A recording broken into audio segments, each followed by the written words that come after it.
জাপানের কিয়োটো শহরের উপকণ্ঠে একটি ছোট গ্রামে কাই নামে এক যুবক বাস করত। তিনি অস্থির ছিলেন, সর্বদা তার ছোট গ্রাম তাকে যা দিতে পারে তার চেয়ে বেশি জীবন থেকে চেয়েছিলেন।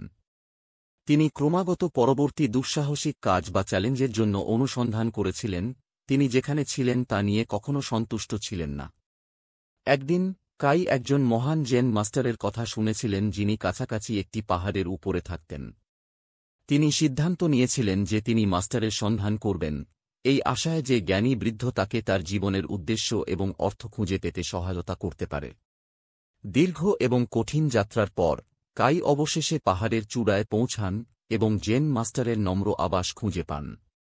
বৃদ্ধ কাইকে উষ্ণ হাসি দিয়ে স্বাগত জানালেন এবং বসতে এবং কথা বলার আমন্ত্রণ জানালেন।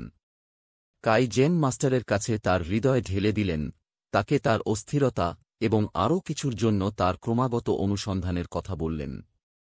মাস্টার ধৈর্য ধরে শুনলেন, তারপর কাইকে এক কাপ চা দিলেন। এই চা খাও, মাস্টার বললেন। সমস্ত জাপানের মধ্যে এটি সেরা। কাই চায়ে চুমুক দিলেন এবং অবাক হয়ে দেখলেন যে এর স্বাদ তার জীবনে পাওয়া অন্য যে কোনো চায়ের চেয়ে আলাদা নয়। তিনি মাস্টারকে এই কথা বললেন, কিন্তু মাস্টার কেবল হাসলেন। দেখুন, মাস্টার বললেন, চা গুরুত্বপূর্ণ নয়। এটি পান করার কাজ, মুহূর্তে উপস্থিত থাকার কাজ, এবং আপনার সামনে যা সঠিক তা উপলব্ধি করা। কাই তখন বুঝতে পেরেছিলেন, সেই মুহূর্তে তিনি পরবর্তী অ্যাডভেঞ্চার, পরবর্তী চ্যালেঞ্জের প্রতি এতটাই মনোনিবেশ করেছিলেন যে তিনি বর্তমান মুহূর্তের সৌন্দর্য মিস করেছিলেন। তিনি জেন মাস্টারকে ধন্যবাদ জানান এবং প্রতিশ্রুতি দিয়েছিলেন যে তিনি বর্তমানে বেঁচে থাকবেন এবং জীবনের ছোট ছোট জিনিসগুলির প্রশংসা করবেন। তিনি পর্বত থেকে নেমে আসার সাথে সাথে কাই তার বছরের তুলনায় হালকা এবং আরও বেশি তৃপ্ত বোধ করেছিলেন।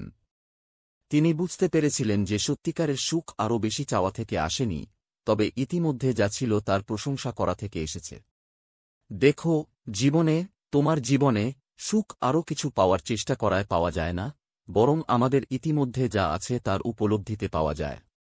এই মুহূর্তে উপস্থিত থাকা, সরলতার সৌন্দর্যের প্রশংসা করা, শান্তি এবং স্থিরতা খুঁজে পাওয়া, এই মানগুলি আমাদেরকে আমাদের জীবনে তৃপ্তি এবং উদ্দেশ্য খুঁজে পেতে সাহায্য করতে পারে। আমরা কে আছি, আমরা কোথায় আছি বা আমরা কি করছি, এটাই তাদের আসল প্রেরণার গল্প। দেখার জন্য আপনাকে অনেক ধন্যবাদ এবং ধন্য থাকুন।